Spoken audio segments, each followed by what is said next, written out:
my mother was diagnosed with luteal sarcoma and severe anemia. So, nung time na siya ay nagkasakit, kinailangan namin ng 3 hanggang 4 na blood ng dugo.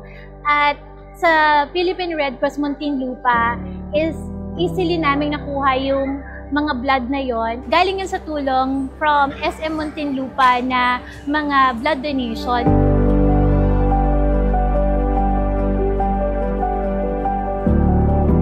Ako po si Yamar, isa ako sa blood beneficiaryo from the Red Cross. Ako po isang diabetic patient, kaya admit ako sa hospital, kaya kailangan po dugo para sa operation po. Para sa akin po, yung blood donation, napakahalaga po. Ayun po, napakamaraming buhay sa lugar. Magandang araw po.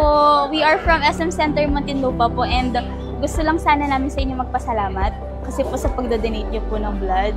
And bukod po doon, may gusto lang sana kaming ipakilala sa inyo.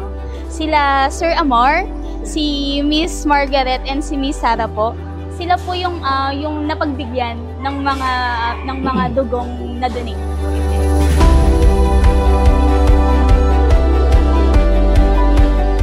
Sabi ko lang na pagpatuloy po nila ang pag-donate po ng dugo sa Red Cross po, sa mga nangangailangan po. Sila po tunay na biyani po. Kaya saludo po ko sa kanila at sana lahat na tao sa mundo donate po dugo para sa ating kapwa.